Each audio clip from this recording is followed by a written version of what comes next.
Welcome everyone to another edition of the HSMEI Los Angeles webinar series. Today we're going to talk about how to cold call and bring in new customers. And I know this is probably near and dear to everybody's heart, or near in fear to everyone, because cold calling is one of those strange things that we get kind of nervous on.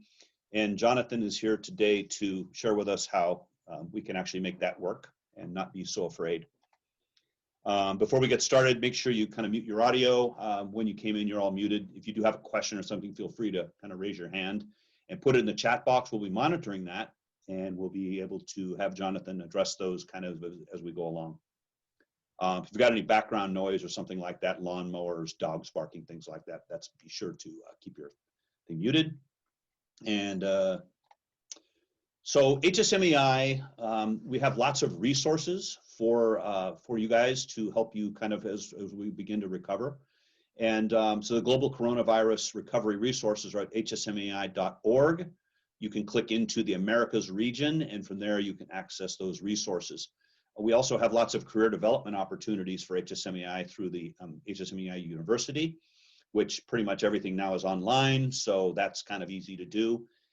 Then there are also some certifications for digital marketing, business acumen, revenue management, et cetera, so you can advance your career and get these coveted certifications you can put after your name. It really helps you advance your career through the hospitality industry.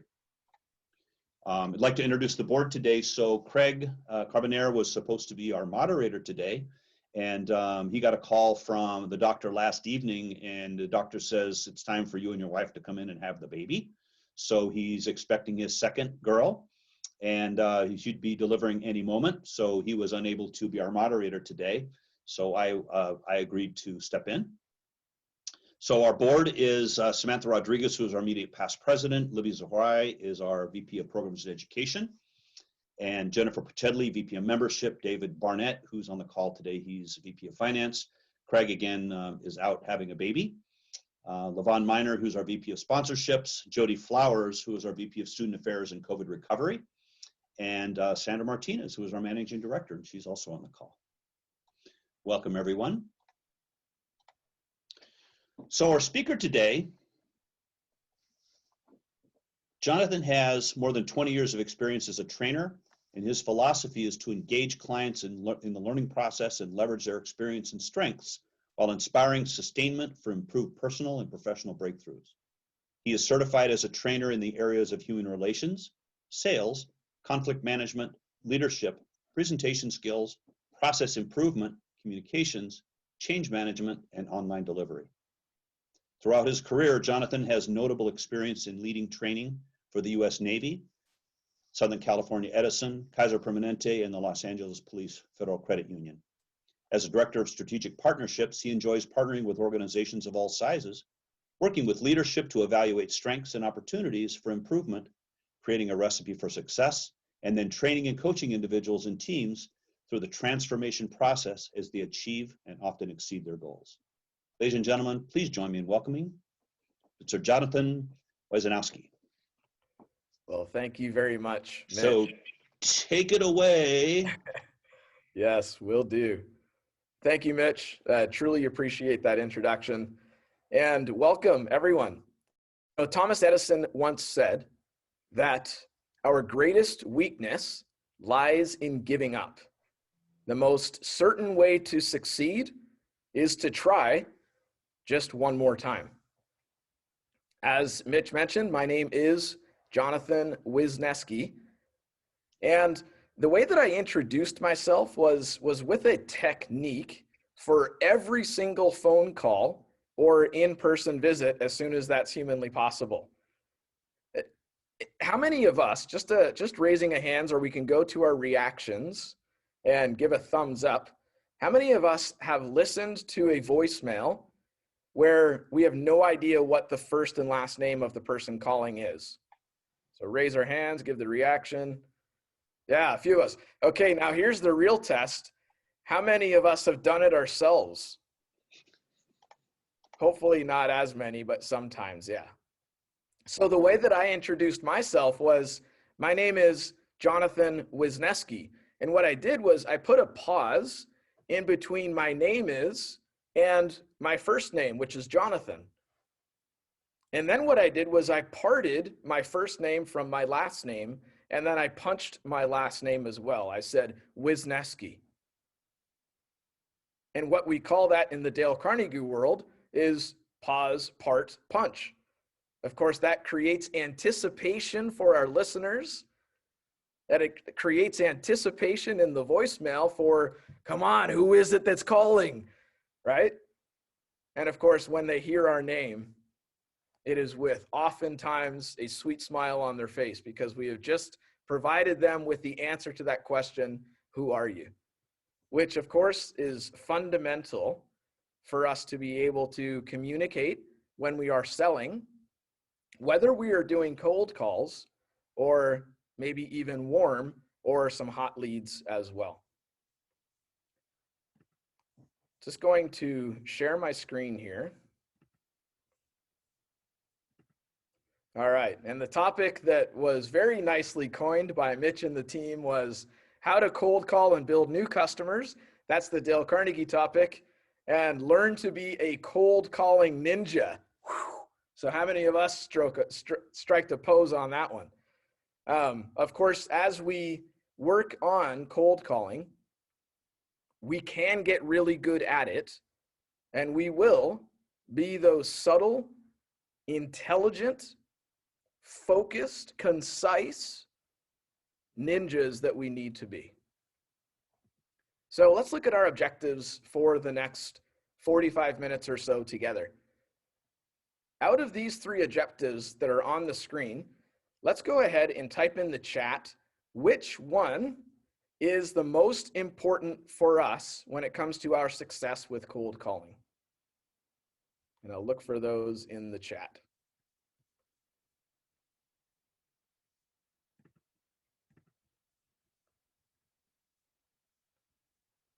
All right, number 1, using effective power phrases to gain appointments. Having that positive attitude, thank you all. Being confident, yes. So really all 3 of these are important, which is good because that's what we're covering today. So good call. We will not have our expectations out of line with what we are going through. So as we get into cold calling, what are some of the activities that we need to do which take us out of our comfort zone? Let's come off of mute. We'll ask people to come off mute momentarily, respond, and then they can go back on mute again. Some of the business development activities outside of our comfort zone.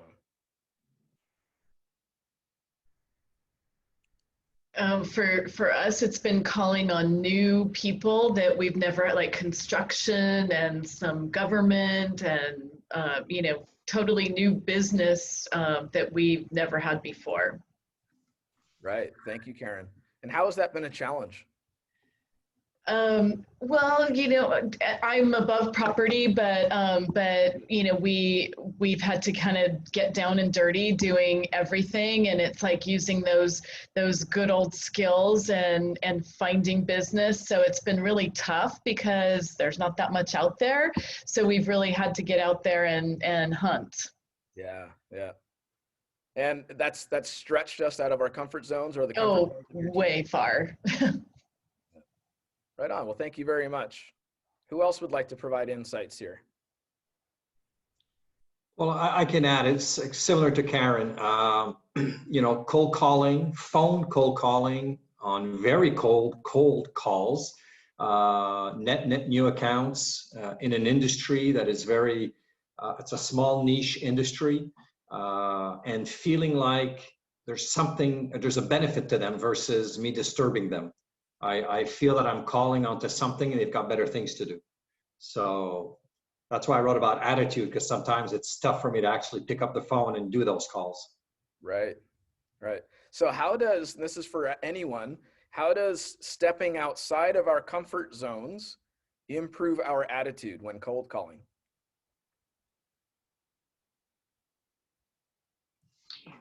For me, it builds confidence. Yeah. The first step is always the hardest, and the rest isn't as bad. And there might be a day where you hear 45 no's, but that one yes, it's like golfing. Like I can golf all day long and suck terribly, but I hit that one shot and I'm like, oh my God, I love golfing. So it's kind of the same attitude for me. Yes, exactly. Yep. And one of the ways that we can really work on maintaining that attitude, right, by stepping out of our comfort zones, is truly to just be thinking not as a salesperson, but as our actual customer. So putting ourselves in their perspective. And that's how, I believe it was Patrice who spoke a little bit earlier there. If I was wrong, I do apologize. Trying to balance the names here with everyone. That's good. Okay, cool. When we do that, it's not a self-serving period of time. It's not a self-serving phone call at that point in time. We're actually reaching out to someone to provide them with value. And when we do that and we've put that thought process in place, then it's really an exciting thing, and we can all be confident with the fact that we are providing value to our customers, clients, partners, whatever we happen to call those individuals. So it's truly just understanding that people don't want to be sold, and yet they will purchase the result of what we sell. I'm going to rephrase that. People don't want to be sold, but they do like to buy. Why is it important that we know that and that we keep that in mind? I think nobody likes a pesky salesman. Like you walk on an auto dealer's lot, and the salesman's like shadowing you all over. Can I help you with something? Oh, what brings you on the lot today? I'm trying to buy a steak. Yes, exactly. Yeah, so we have to provide value, right? And at that point in time, thinking about steak, and man, I'm hungry. I've been up since 5:30 this morning. And I haven't eaten yet. And this is like the first day I've decided to go off of coffee. So that was dumb. But anyway, so as we're thinking about providing that steak, as we put that in terms of what they are really wanting, well, we want to be fed. We want to enjoy a meal with family or whatever those things happen to be. We want to enjoy, let's say it's an Impossible steak for those vegetarians, which I'm not, but let's say it is. They want to enjoy that taste, right? And that memory maybe of what a good steak actually tastes like. Or maybe they don't want to remember that. I don't know. I have a hard time relating with vegetarians, and I do apologize. So the key is, though, is it's about focusing in on what's going to provide value to them and on us providing them with the result of what we sell. And the amazing thing is that Dale Carnegie, who trained industry leaders between 1912 and 1955, which is when he passed away, he knew this. And it's for that reason that he actually provides some very good principles in his award-winning and best-selling book, How to Win Friends and Influence People. Principle number 8 of his human relations principles is to talk in terms of the other person's interests. So we've already discussed this a little bit, but why is this important?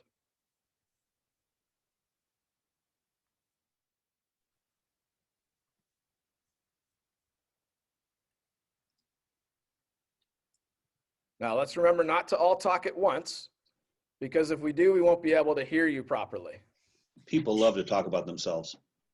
Yeah. Yeah. And Jonathan, people love to buy from people they trust. So you have that commonality. Yes. 100%. Yeah. And if we can find out what their interests are and discuss those, then we build that immediate rapport, and that trust level increases drastically. And then we get to the sales. Yeah. Thank you for that. And this is Jessica. I was just going to say something similar about the don't sell me, help me buy, where keeping their best interests in mind and just providing that knowledge versus, again, trying to give them every little tidbit about everything you offer, and because that could not, come across pushy or not build that relationship with them. Yeah, exactly, Jessica. Thank you. And all of these things are important because today's business reality is that we're all trying to very carefully balance time, quality, and cost. And all of us face challenges in any or multiple of these areas. And so as salespeople, we need to dive straight in, provide that value, ideally hit these areas, these three, time, quality, cost, and make it beneficial for those who are in the position to purchase. You see, within the first few seconds of our cold call, we need to align our solution with the idea of saving time, of decreasing cost, and or increasing quality. And yet, in order to do this, especially on a phone call, in order to do this, we need to have done our research first. So that's called the pre-approach. That's what the research is. And here's 6 things that we should know prior to picking up the phone or entering a place of business, again, when that option is available. The key information about the industry, company, and the people, the specific issues or needs that they have, and so on. So let's go back to our chat. Yes, what's in it for me? As Lori put in there, in fact, that's everybody's favorite radio station, regardless of what they think they like to listen to, is WIIFM. What's in it for me? And our key as salespeople is to change that. We have to adjust that dial from what's in it for me, and we turn it to what's in it from me. What's in it for the other person? So the way that we pick that out is with this pre-approach. And of course, in the chat, go ahead and choose the number of the must know, so either 1 through 6, that will help you most when speaking with prospects.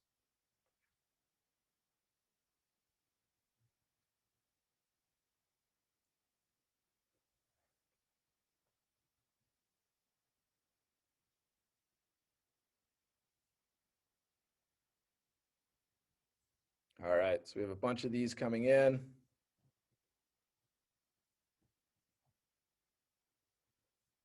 Okay, so as the rest of us are also thinking about this, let's take 1 minute and we will jot down, make a note on your phone, do it with a pencil and paper or pen and paper, whatever you do, jot down one answer, or the answer rather, to one of these must knows for a current prospect. So think of a current prospect that you're working with, or that you're in the process of working with, and you're going to choose the number 1 through 6 and then write down your response. Write down what you already know about that current prospect.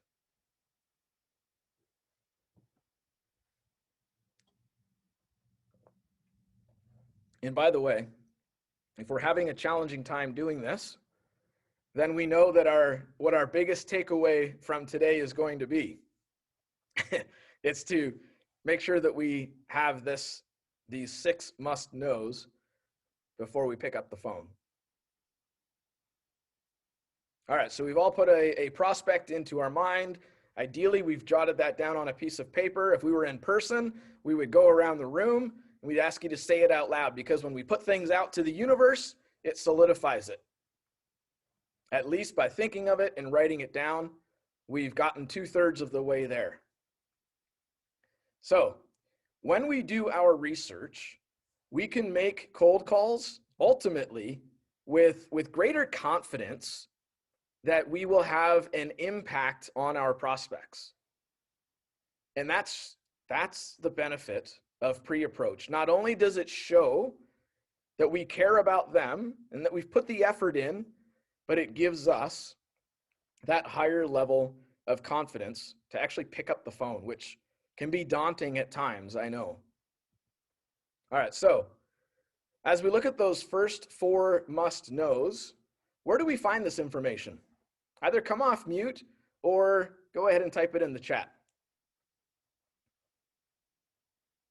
Thank you, Peter, with annual reports. LinkedIn, yes, I use LinkedIn all the time. In fact, I'll give you my LinkedIn address at the very end of this. Zoom info is great. Thank you. When I do provide that LinkedIn address, I'd love to be connected with all of you. Google, news on the company, company websites. Yeah. We can do, you know, those business social media sites. We can also do personal social media sites depending on you know, who our prospect is. Yeah, thank you for that.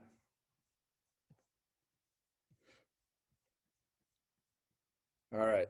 So ultimately, this research allows us to have some power phrases, is what I like to call them. The mission statement, yeah, to align your goals with theirs. I do that all the time, Mitch. Thank you for bringing that up. Before we do progress with the next slide, mission statement and values of an organization, those are usually posted. If they're not posted on their personal website, on their company website, that we probably don't want to do business with them anyway, at least not from a Dale Carnegie standpoint.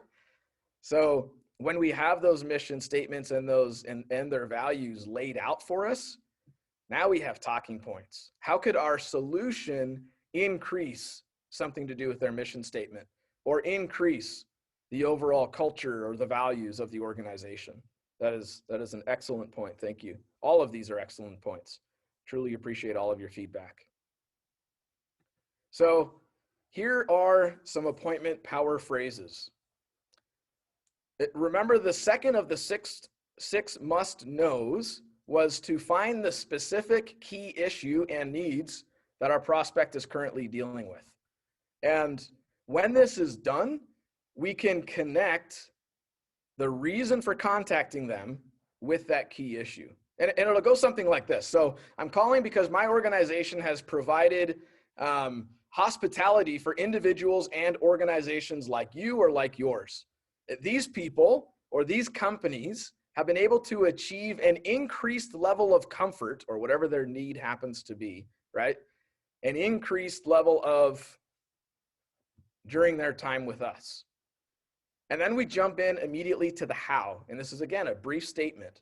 So we've accomplished this by using a unique approach that we have developed to solve this problem, whereby we maintained pandemic safety protocols while exceeding expectations and personalizing their stay with us. And then finally, we ask for permission to actually continue asking questions or to continue on with the conversation, or we may ask for an appointment if our time is up at that point in time. So when would be a good time for us to get together to discuss? Or is now an okay time? So between those two questions, when would be a good time for us to get together, or is now an okay time, which of these should we use?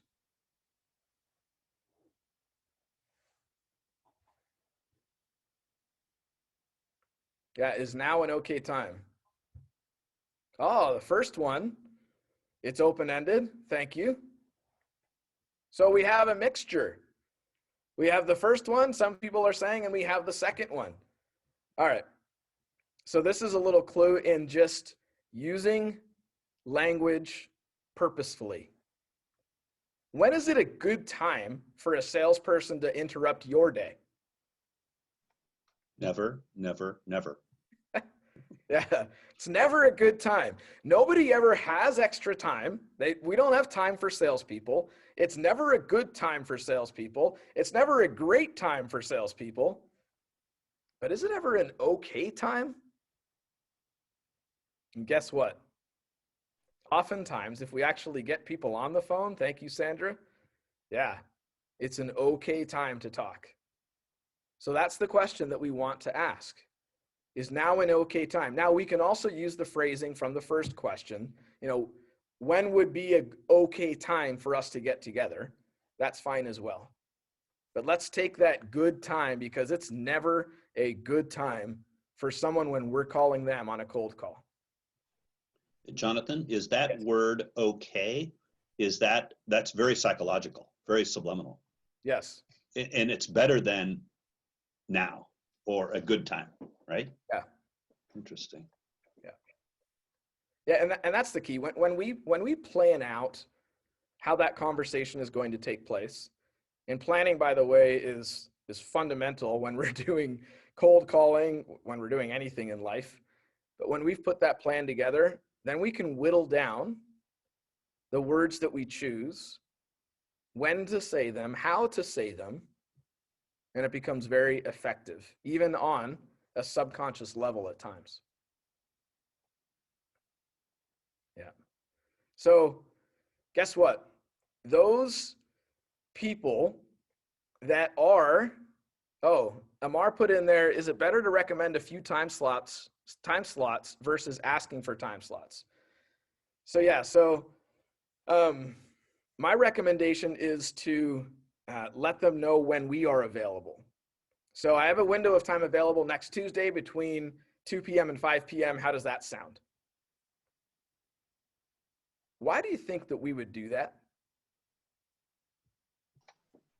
If you don't, I think it's it's a yes/no question that they could shut down. So you're actually giving them an option of a date, and they're like, oh, that's next week. It's far enough in advance. I might be able to work with that. Oh, and then he's giving me a range. So if I'm busy at 4:30, I can do it at 4 or 3:30 or 3 o'clock. Yeah. Yep. Yeah. So what I like to do is give two options. If we give anybody, if we're a leader of teams and we give people more than 2 or 3 options to do, we've just thrown out way too much stuff. People cannot handle that. So let's keep it minimal. You know, I'll be in your area next Tuesday. I'll be calling back on Tuesday or whatever that happens to be. And we'll get into that when we do happen to leave voicemails. And we'll get into after the connection as well. Actually, you know what? We're not going to do that today because at that point in time, we'd no longer be doing a cold call. So Marissa, if you'd like to follow up with me afterwards, please feel free. And then we can discuss what to do in those situations. All right. The key with all of this is, of course, that we not only need to have these power phrases, but we cannot be robots. We have to be genuine. And I'm sorry if I offend anybody, people's BS meters are on high alert nowadays. They have been for a couple years, actually. And so if we're not genuine, if it's not Jonathan that's calling and it's just some guy reading a script, then people are going to see that. And as was brought up earlier, people buy from people. And so we have to be genuine. If you're a little quirky, which I am, that's totally fine. Allow your personality to come out a tiny little bit, maybe not too excessively, especially on the cold call. But do those things. If I was in my office right now I'm in a training room, which is why the background is so blank. I double booked for today. So I have a 3-day in-person training course going on, and I have this workshop, which I'm doing during my lunch. So, but in my office, along the back shelf of my wall, I have a ton of Legos. They're Star Wars Legos. And some people might look at that and go, that's kind of weird. Other people see the shelves lining my entire office and they go, man, that's kind of nice. And it's all books on one side and then the Legos on the other. Other people are like, oh, is that Star Wars? During a cold meeting. And we just build these relationships. It's allowing a little bit of you and I to come out during that cold call. We have to be ourselves. So of course, why is it important? Well, we have to be real. What happens? Let's open this up. I've been talking too much. What happens when we come across and we're not genuine?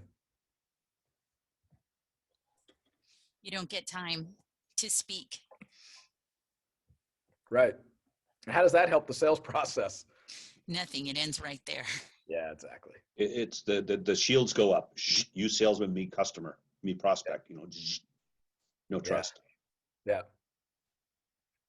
Exactly. So we have to be individuals who are passionate about our product and who care about the person on the other end of the phone or the other end of that desk or whatever it winds up being. So one of the ways that we can become more of a trusted advisor instead of, as Mitch brought out, that sleazy car salesman, right?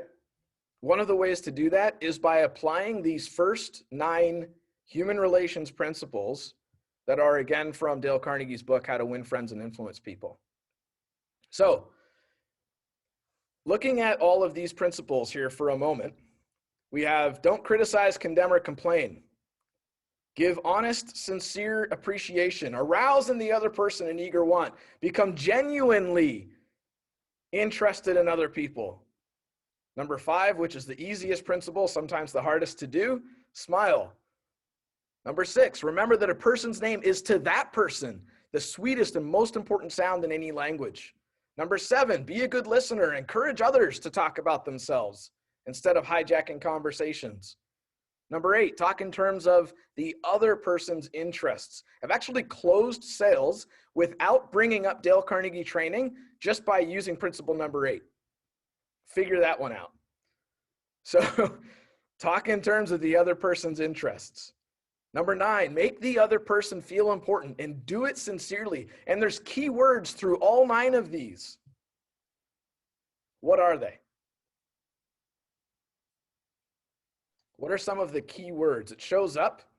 One of them that I'm thinking of shows up in number 2 and number 9. Sincere. Yeah. Empathy. What about number 4? And other people.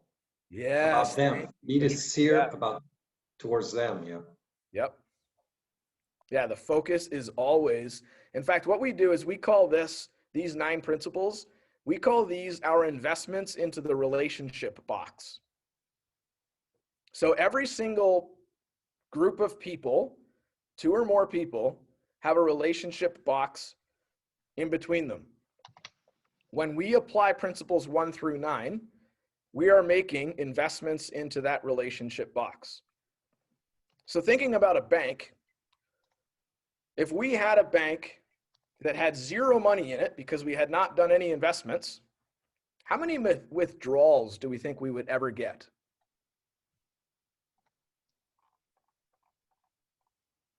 What if we had $100 and then we withdrew $250? We get punished with overdraft fees.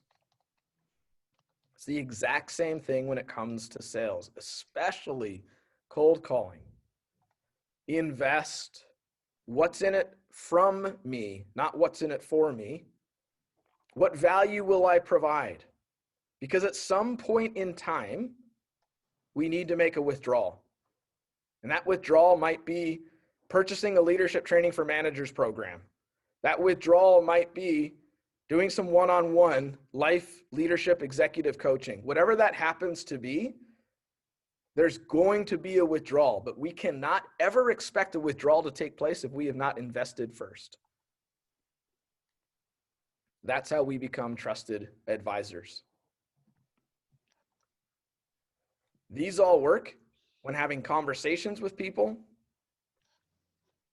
They all work when we know people already, and it's not just a cold call, it's just a general relationship. But what happens when we leave a voicemail? You know, oftentimes voicemails are not effective. In fact, they don't even get listened to. So think about the last time that you received a voicemail solicitation. How many of us will just use our feedback tool and do a thumbs up, a hand raise, whatever it happens to be? I think Dave forgot that his hand was raised because it's been raised the whole time and I can't lower it. So I can pick on him because he's my brother. So as we look at this, right? Answer this question, raise your hand accordingly. Think about the last time that you received a voicemail message that was a solicitation, and how many of us deleted it?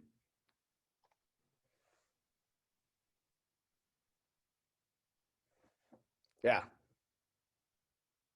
Many of us. And there's a few reasons why voicemails get deleted. So here's 3 of them. There's no value statement. We haven't answered the what's in it for them. It's too generic. We sound like a robot. This is an interesting one as well. The phone number is left at the end. What are our thoughts on these 3 things?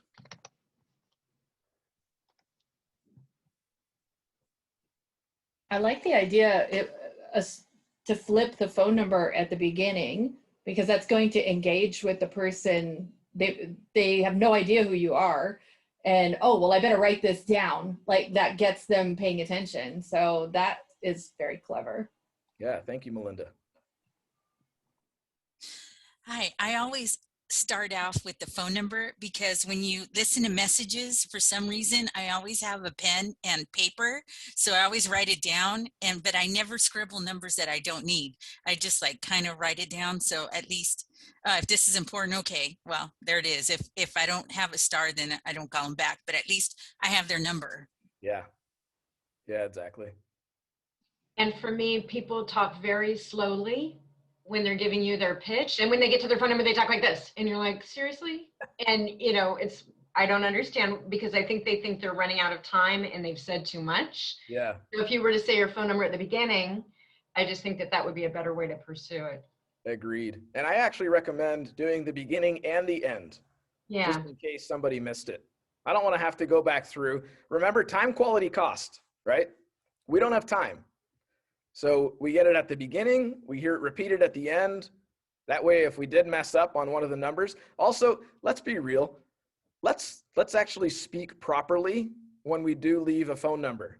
So my cell phone number is 805-732-7075. It's not 805-732-7075.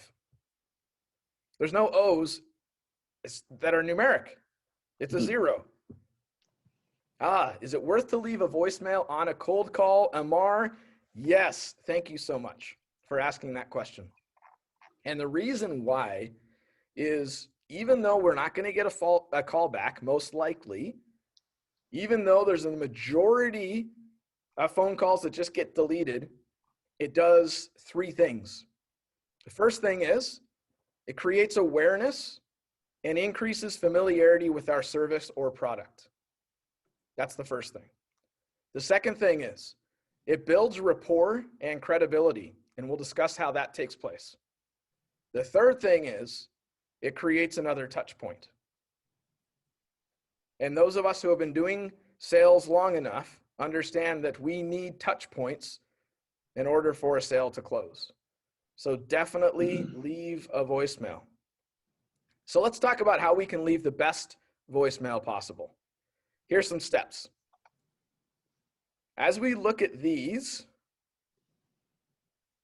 which ones have we used before?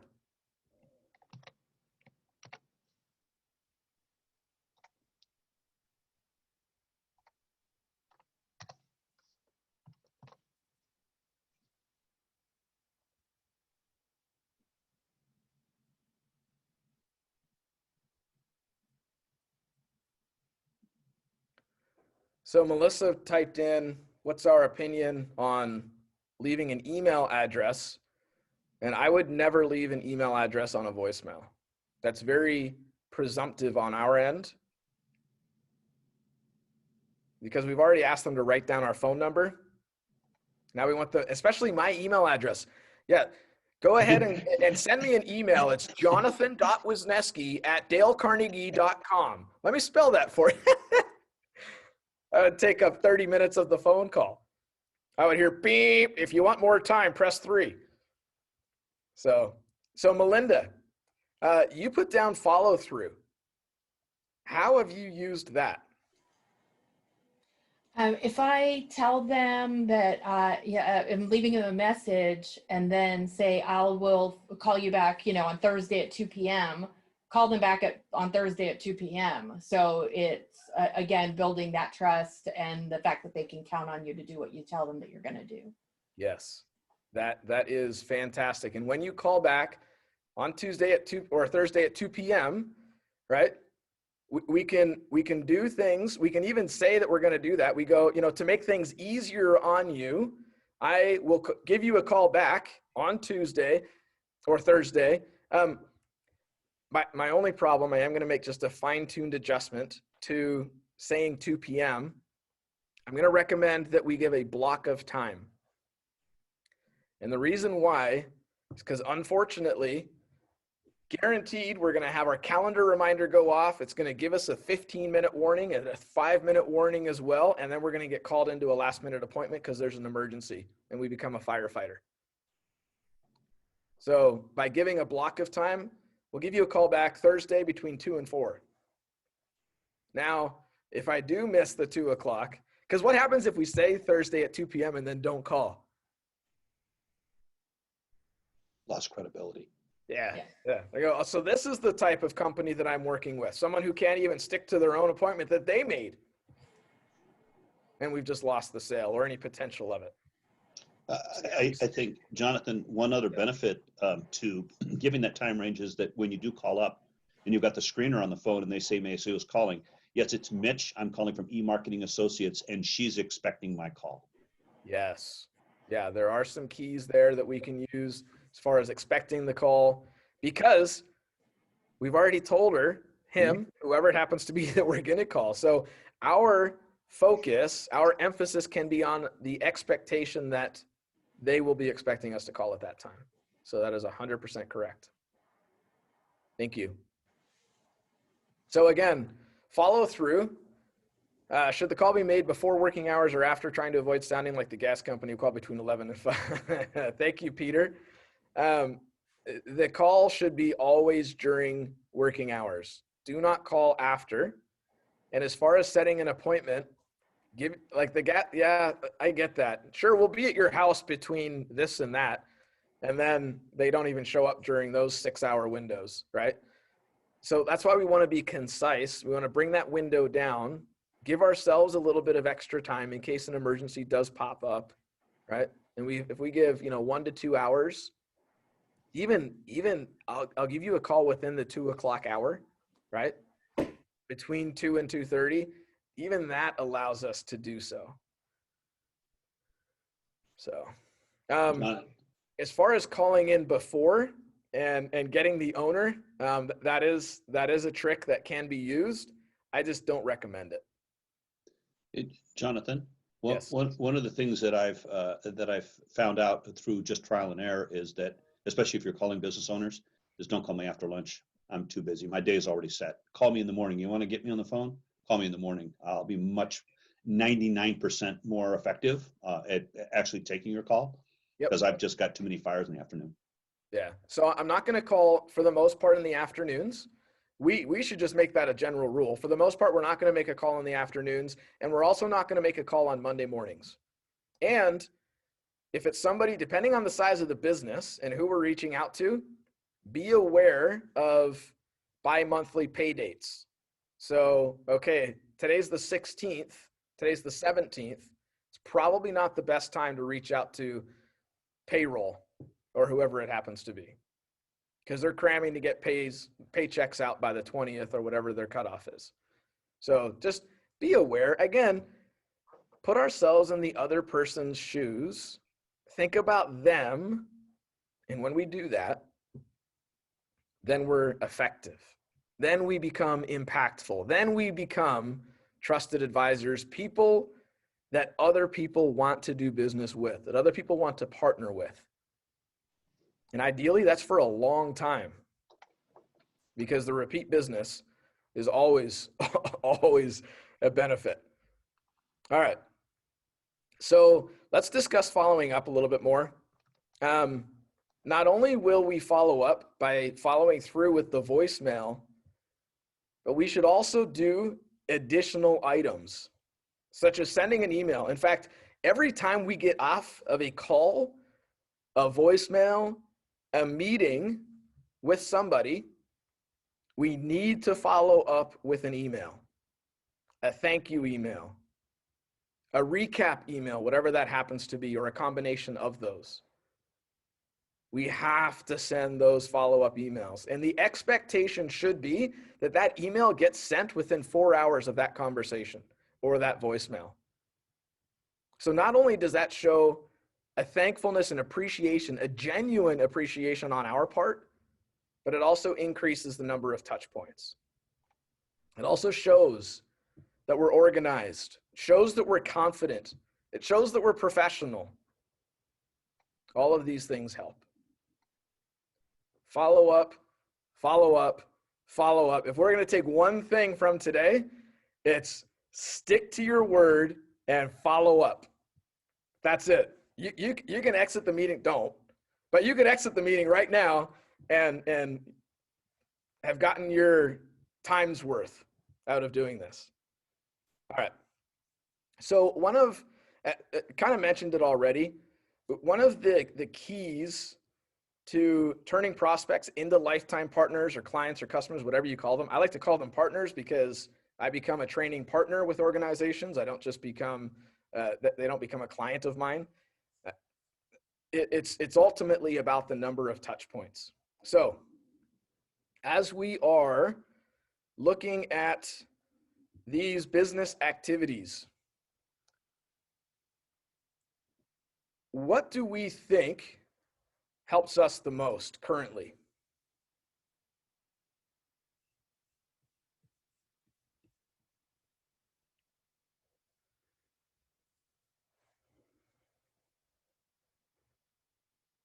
I mean, obviously we can say profit margins. So let's not look at the bottom ones.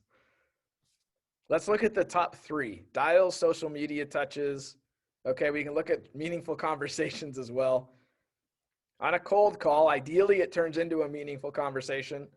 But as far as getting those proposals, let's just look at the first 3.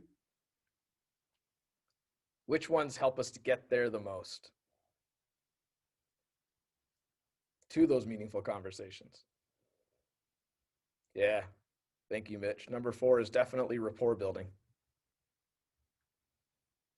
Yeah, so how many of us actually do these first 3 things? Dials, social media touches, voicemail information sent consistently with people that we're prospecting. Sandra does. Yep, I see some hands raised. So not only do we have to do these things, but we need to track these things as well. Tracking is fundamental when it comes to closing sales. Why would we say that tracking is important? I already skipped to the next slide here. I'm going to go back so we don't get too focused in on that. Why do we think tracking is important? For me, it's an ongoing conversation. So I remember, it was kind of like it's an introduction and then it's a follow-up, and then it gives me an opportunity to remember or bring up something that we have in common, or a person we have in common, or a need, or if I saw a PR posting and it was like, oh my gosh, I just saw that you guys got a bunch of money. And I don't know, it's like the touch points, like you said before. If I track it, then I remember all my touch points, and to me, it's an ongoing conversation whether they respond or not. Yeah, then we know which activities create the best results. So Google Alerts, some of them can be pretty annoying, but you can set up Google Alerts for us to get that information. Here's a PR thing about Dale Carnegie, about HSMAI, right? Whatever it happens to be. And then we can reach out to Mitch and go, hey, Mitch, I just saw HSMAI Los Angeles made the news for X, Y, and Z. Just wanted to say congratulations, man. Keep up the good work. So yeah, those are fundamental. And then once we've tracked them, then we can start playing the numbers game and figure out how much activity we actually need to do. So let's look at that. I put that slide up for a moment. So as we look at this, what's really the difference between low skill and high skill?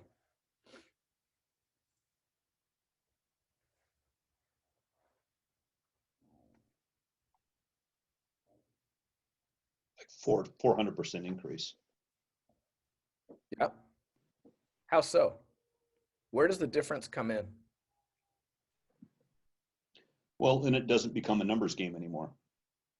now it's got much, much higher quality. So if the same person can make can make less calls, but higher quality, more relevant, and get more callbacks and things like that, then they could actually produce better results with less effort, I would think.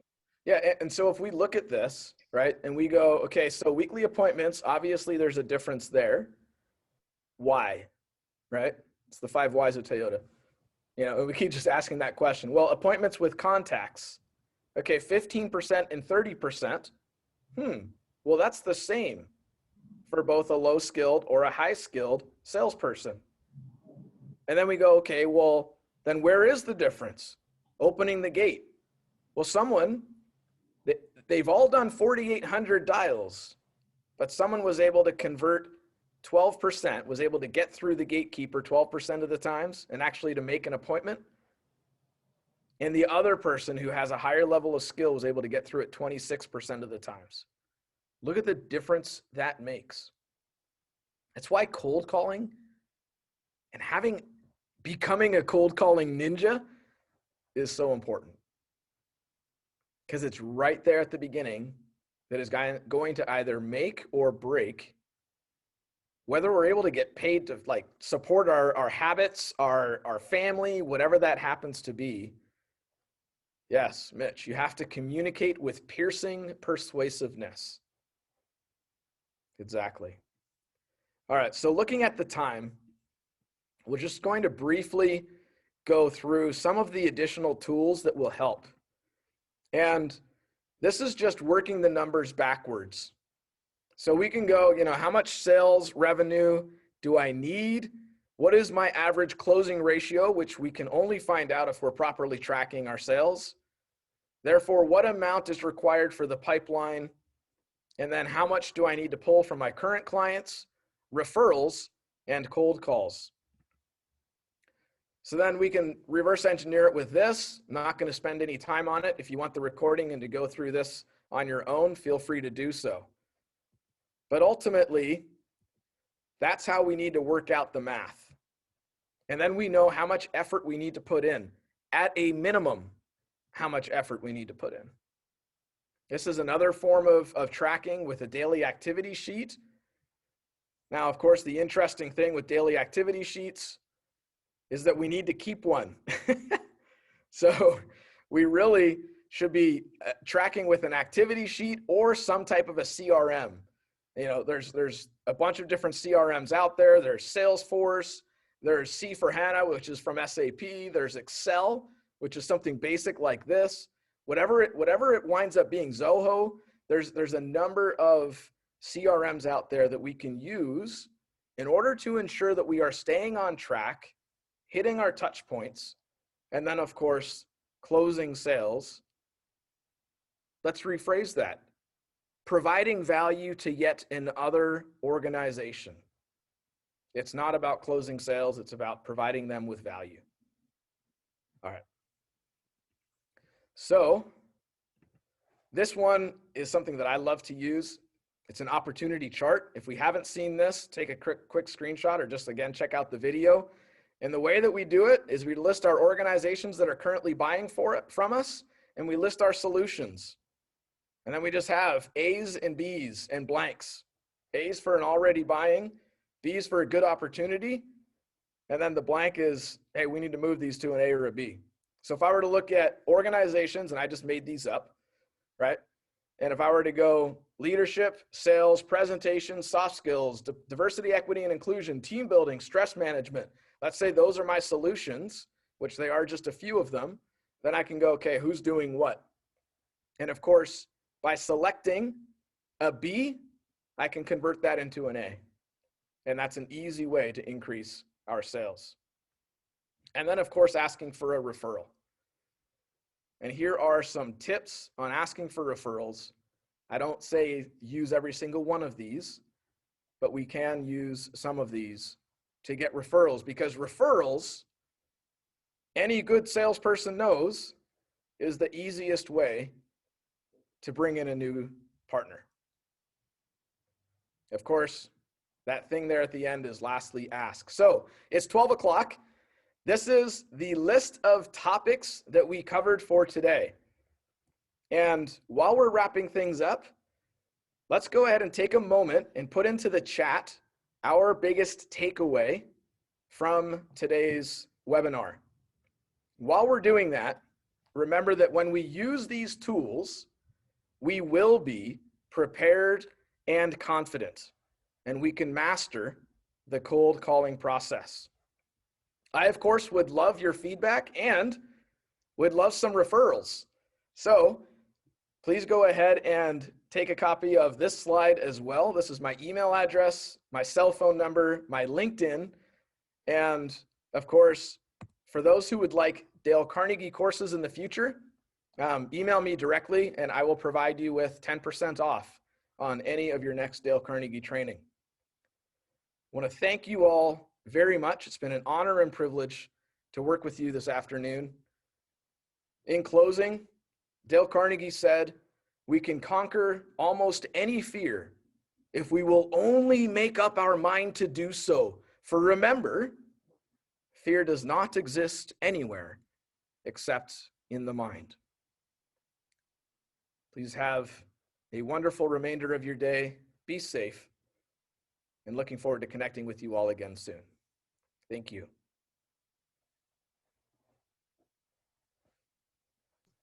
Hey, Jonathan, are you going to be sharing the slides?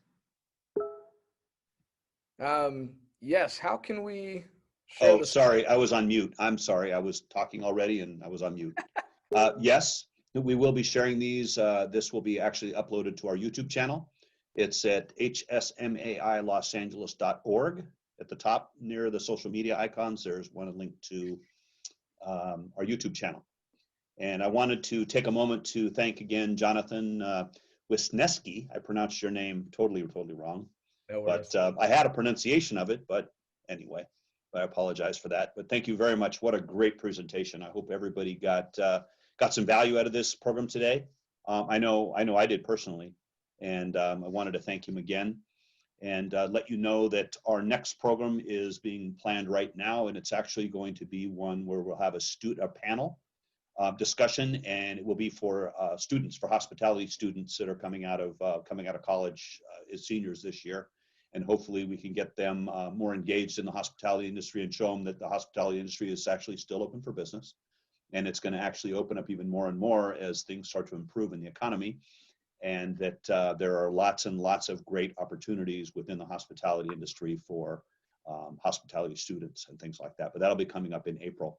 So we'll have some more information on that on our website at a later date. And we thank you all for attending today. If there are any other questions we have for Jonathan, anyone got a question? Raise your hand if you have a question. Otherwise, we'll bid you a farewell. Thank you very much for attending today, guys.